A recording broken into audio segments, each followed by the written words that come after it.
Welcome to the 2010 Eastern Trombone Workshop. My name is Chris VanHoff, and I'm happy to be your guide to today's performance by the Western Michigan University Trombone Choir under the direction of Dr. Steve Wolfenbarger.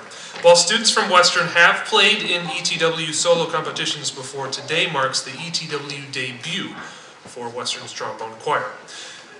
I'm here because I had the pleasure of studying with Dr. Wolfenbarger for my undergraduate degree. I just finished a master's at Eastman in 2008, and now I teach low brass at Nazareth College in Rochester, New York, and I play in a brass quintet and a funk band. He didn't tell me how to do that, though. I also do this. I talk about music for my day job. I'm the afternoon weekday host of Rochester's Classical 91.5. It's the full-time classical station in Rochester, New York. It's the highest rated per capita station in the country for classical music. Today's program features the trombone in all of its sonic and expressive capabilities. Now, Dr. Wolfenbarger reminded me of a really fantastic quote by Hector Berlioz, who was a man who knew his way around the orchestra and literally wrote the book on orchestration.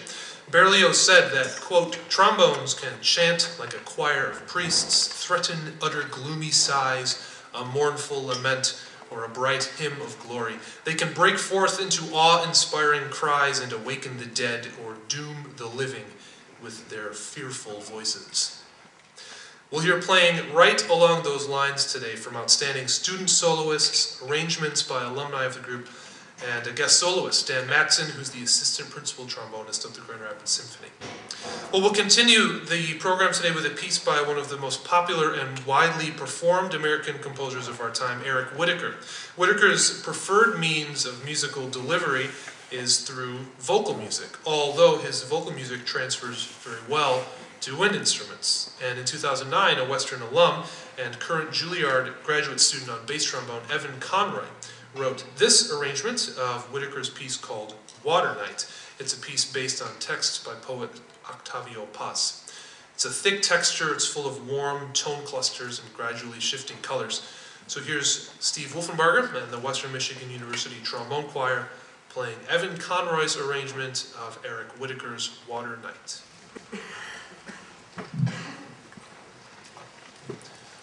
That was Eric Whitaker's Water Night, arranged by WMU alum Evan Conroy.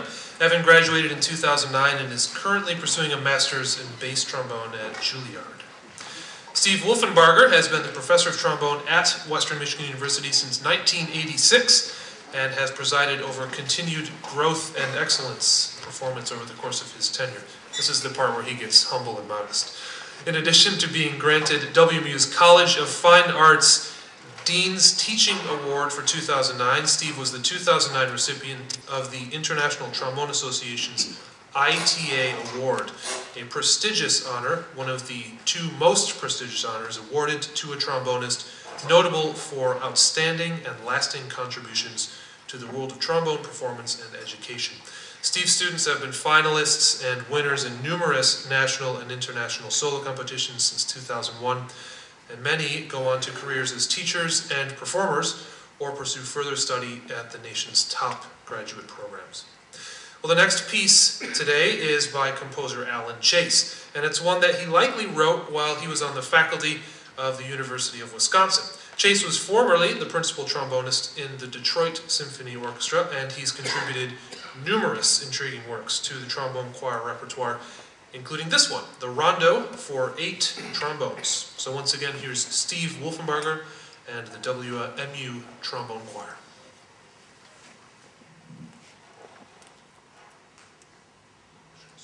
The first is declamatory. The voice of the trombone is eulogizing. The second part is an aria for the instrument. It's prayerful and expressive. To compose this movement, Berlioz reused some material, like any good composer would, from an aria from his opera Les Francs Juges, replacing the voice part with a trombone, thus improving the voice part. Today, we have the pleasure of inviting a guest soloist to join the choir. Dan Matson is the assistant principal of the Grand Rapids Symphony Orchestra. It's a post that he's held since 1997. Dan is also the trombonist in the Western Brass Quintet.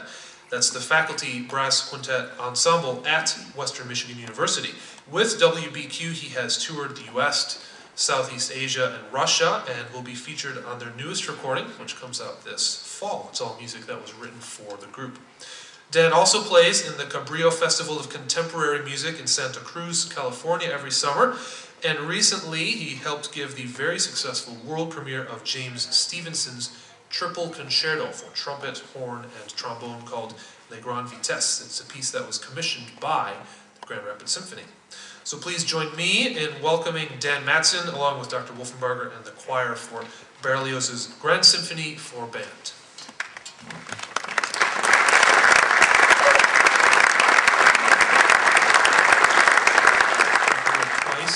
With the Blue Lake Fine Arts Camp Orchestra, once as principal.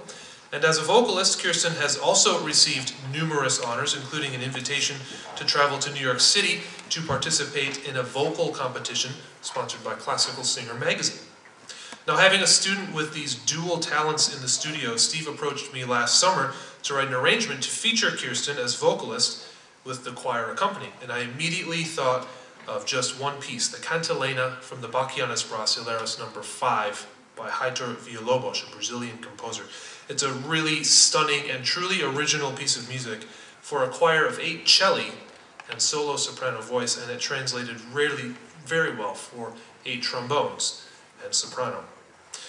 It's a brilliant fusion of common practice Western music inspired by J.S. Bach and then the folk music tradition of Villa-Lobos' native Brazil and South America. So here is sophomore Kirsten Schaefert singing the solo in my arrangement of the Cantilena from Villa-Lobos' Bachianas Brasileiras No. 5.